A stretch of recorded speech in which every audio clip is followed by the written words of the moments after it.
Right, let's make sure this stream is going out. It appears to be, although for some reason it is dropping frames. I blame the fact that I am spanking my internet connection with a download going. There we go. That solved it. So, hi, I'm Stewie3D, and today I'm going to be talking to you guys about the Asus RT-AC68U 802.11ac router. Now, for those of you who have followed my channel for a while now, you'll be aware a few months ago that I had major Wi-Fi issues. I had the Asus RT-AC87U, and yeah, for some reason it just suddenly decided it was going to act up and cause me no end of problems. It got to the point where half my devices were working, my laptop wasn't, so I thought, well, it was a laptop. I dismantled the laptop, put a new Wi-Fi card in, and yeah, that didn't fix it. And yeah, basically, I'd yeah, I couldn't figure out what was the cause of it. In the end, I gave up and spoke to Asus on the phone, and they turned around and went, "Yeah, sounds like it's a hardware issue. Return it to your retailer. You'll get a full refund, and then you can change out to a different router." So that's what I did. I returned the AC87U and got the AC68U, the slightly older, slightly less complicated model. Now, a lot of people will be asking, well, why the hell did you go for an Asus again if the Asus 87 was playing up? Well, Asus WRT, which is what you're looking at now, is the main reason. The software on it is phenomenally good. And it to be honest with you, if you turned the 5 gigahertz off, the 87 was actually a very, very good router. Excuse me there. So in the end, when I got the 87 to begin with, it was a tie between the 87 or the 68. 68 was only at the time about 10, 20, 10, 15 quid cheaper. It weren't that much cheaper, and I went for the headline specs of the 87 over the 68 because on paper the 87U is a what's called a Wave 2 802.11ac router, which supports up to 2400. So it was 600 on the 2.4 and 1733, but they round it up.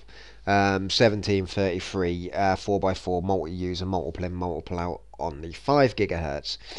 By comparison, the 68U is only what's called a 1900 router. It's a Wave 1 802.11ac, so an older technology but more mature at that point, which is basically 3x3 802.11ac, tops out at 1300 on the top 5 gig and 600 again on the 2.4. Now, as I said, I got the 87 purely for the headline specs, and it worked well for a while and then just suddenly packed in. However, I've now had the 68U as long as I had the 87U. I've had it for about 3 months now, and it's been flawless. Touch wood.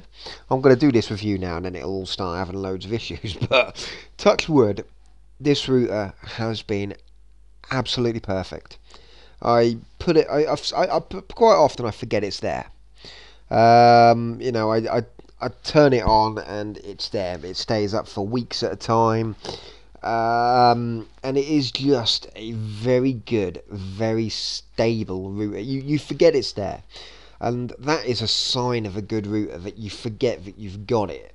You know, the fact is, you walk in, all your devices connect, and job done. You don't have to worry about it. There's no logging into it every 5 minutes. I log into it quite a bit to have a look at me upload and me download bandwidth, just in case the internet's not running properly, and I can then, so likewise with the stream just then, I knew that because I was downloading the game in the background, that's probably what was causing my drop frames. But if I go in and I'm dropping frames on my stream, I can go in and go, right, what's downloading, and it gives me a breakdown of the device and what it's using. Look, so there you go, RTMP, which is the streaming protocol, is using my bandwidth in this house at the moment.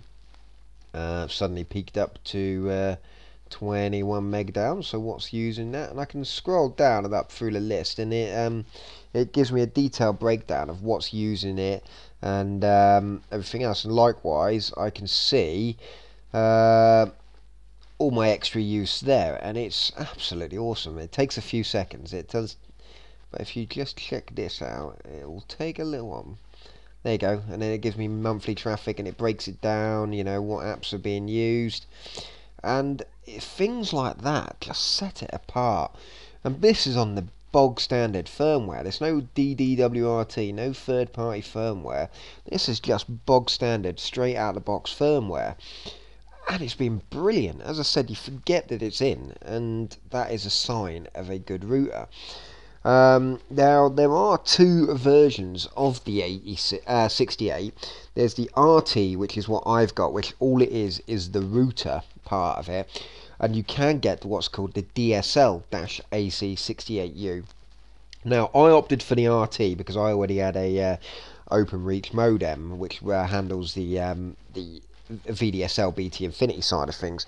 However, if you did get the DSL one, it is basically a more complete all-in-one unit. However, I've heard that the DSL part of the DSL68U isn't quite as good as, say, using a separate OpenReach modem. So yeah, that's you get that. Yeah, basically your mileage may vary with how it goes. Currently, this router sits at $139.99 on Amazon. It's not the cheapest router in the world, but you are seriously paying for the quality. Now, I've had many routers for years now. I've got pretty much of my router collection. I've got a BT Home Hub Type 1, a BT Home Hub Type 2A, a BT Home Hub Type 3A, 3B, a 4A, two 5As, and a 6A, which is the new Smart Hub. And all of them have had their own little quirks and flaws. So the 4A and the two 5s, where they're dual band, iPhones would play up on it, and my old white MacBook used to play up on it. Basically, it would just freeze. It would indicate full Wi-Fi signal, and it would just completely freeze. And then the only way you could restore it is by toggling Wi-Fi on and off on the device. In the end, I had to come up with a convoluted workaround to force the Macs to connect to a different access point to be able to use the home hubs. Now, the BT Smart Hub, when that came out, completely fixed that issue, but the rest of the software in the Smart Hub was absolutely useless. I cannot recommend the BT Smart Hub to anyone. Now, the hardware, amazing, really good top of the line hardware, but the software is so stupid. It was giving my, well, I can give an example. It gave the same IP address via DHCP to my daughter's iPad and the Apple TV. And it was, and then my daughter comes down, Daddy, my iPad's not working because the whole internet was freezing. I had to manually go into the iPad and customise the IP address. And then Sky Q, the box would just keep falling off the network. Well, no, the box would stay on the network, sorry. But the apps on the phones, so with Sky Q, you can use your iPad, your phone to watch basically live TV. The Sky Q turns into a hub, and you can connect to it when you're in the house. But yeah, with the old BT Smart Hub, half the time the apps wouldn't find the Skybox, and it was just not working at all. It was just flipping. What's the point? And so basically, I then went and bought a third-party router. I bought a TP-Link Archer C9, which was a budget version of basically what I've got now. It was only a little bit cheaper than the Asus, and to be honest with you, I never really looked at the Asus, so I went for TP-Link because they've got a fairly decent reputation. And the Archer was good, but there was little firmware snags with it. Again, when I put the Archer in, it brought back the bug with the iPhones that the old Home Hub 5 had. Now, that bug was due to a regulatory mode we have in the EU, which Apple have got a really bad habit of not supporting very well in their devices. So basically, yeah, sometimes iPhones and stuff don't play well with EU routers. So basically, what I then did with the TP-Link C9 is I flashed a software called DDWRT on it. And it's a customized firmware, and it bypasses a lot of the regulatory modes and stuff, and it just made the router, it worked. It really worked well, and it would stay up for weeks at a time, and it worked brilliantly. However, the Archer wasn't long lived. I had it from October last year to about February, and as I said, I had DDWRT on it. And DDWRT is technically it's in beta, so there's an update every couple of weeks for it. So I went to flash a new update onto the Archer, only to find it bricked itself. It's just like, oh crap. And the Archer has no way of emergency. Well, it has an emergency recovery, but with DDWRT, it just completely screws it up. So that's when I then got the Asus RT-AC68U, which, if you've watched my channel, you'll see the problems I ended up having with that in the end. The router itself, amazing, and but it was the 5 GHz chip. And the reason why that didn't work as well is because the 5 GHz chip was made by a completely different manufacturer to the rest of the router. Basically, the rest of the router was all Broadcom based, and then the 5 GHz part was made by a company called Quantenna. And unfortunately, especially in third-party firmwares, the Quantenna support is very, very limited. It's not that good. So basically, the Quantenna part let me down. So I then ended up with the AC68U, which is what I have now, and it's all Broadcom. And as I said, it's just been brilliant. I mean, it's got some pretty awesome, nifty features on it as well for the old internet noobs among you. Basically, it's got AI protection on it. I have it turned on, but basically, it's yeah, it's got full-on antivirus. Well, not quite antivirus, but basically network protection. So you can block malicious sites, vulnerability, and infected devices. So basically, if one of your devices gets ensnared in a botnet, the router will update itself. It gets regular patches from Trend Micro, and it updates itself to prevent your devices being part of that botnet. It stops them connecting, and it's got little nifty things like that on it. And you can scan your router, so I know for a fact that I've got UPnP and port trigger turned on because of my Western Digital MyCloud. But basically, it gives you a full breakdown of how secure your router is, and it works. As I said, it just works really well. And as I said, a sign of a good router is the fact that you can plug it in and just forget that it's there.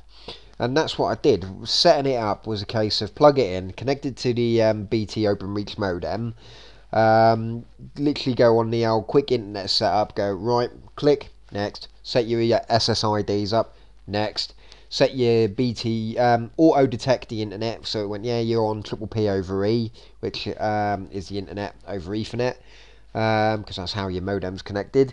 And then you then put in your password for your internet provider. So, you know, for BT, it's bthomehub@btbroadband.com, and then there's no password.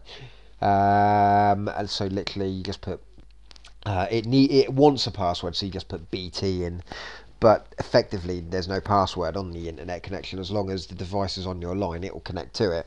So basically, yeah, you do that, click next, and then it'll go, right, there's a firmware update, yeah, click next, it automatically downloads, it reboots, and away you go. And this route has been that good that I've actually recommended me best mate Scazius, who is a complete network demon, who pretty much he has melted a BT Home Hub 5. He uses the internet and the network so much. But basically, yeah, he's got it, and it's been really, really good.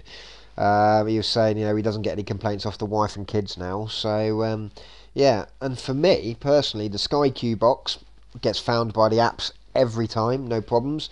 I have multiple AirPlay devices for the speakers. They get detected every time. Beforehand, I would occasionally have my little AirPlay devices drop off the network for whatever reason. but now they pretty much stay on and work absolutely perfect. And yeah, as I said, you forget the router's there. The only reason the uptime is not that high at the moment is because I've just rebooted it all this morning because yeah, we had a little bit of a power glitch, so the whole thing got rebooted. But otherwise, it's one of those where if you don't have power cuts or whatever, basically you can forget about it.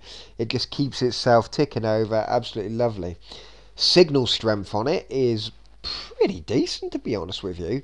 It's got 3 antennas, whereas the 87 had 4, and when you're sitting in the same room as the 68, it's not quite as strong a signal as the 87. However, it doesn't drop off as much as the 87. So in my upstairs bathroom, my iPhone, when on the old 80, on every other router, my iPhone would drop onto 2.4 gigahertz. Upstairs in the upstairs bathroom, it stays on 5. And throughput speed, and I've proven this on multiple times, throughput speed is phenomenally good. I mean, I can pull files off my network attached storage device ridiculously quick.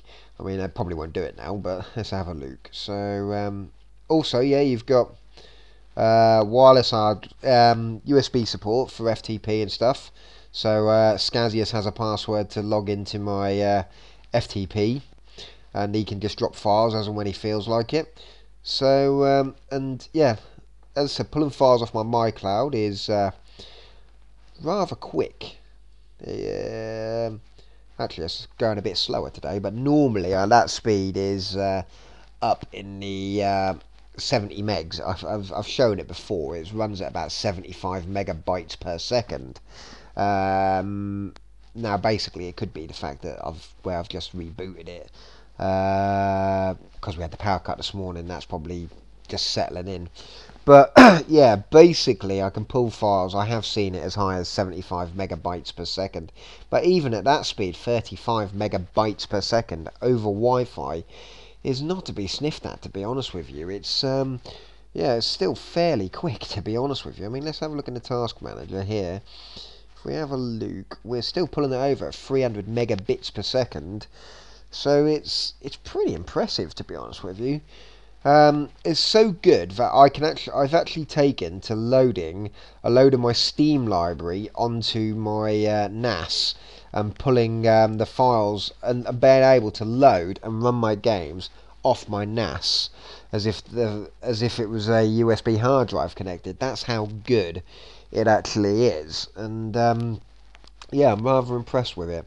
So in conclusion, my thoughts of this router is if you're after something to replace a crappy ISP provided bit of kit, you cannot go far wrong with this AC68U. Yes, it's a little bit more pricey than some of your TP Links and stuff. Not by a huge amount anymore. It's come down a lot in price, but it is definitely worth paying the extra couple of quid for, because you just can't go wrong with it. As I said, a router that you can plug in and forget is even there is A-OK in my eyes.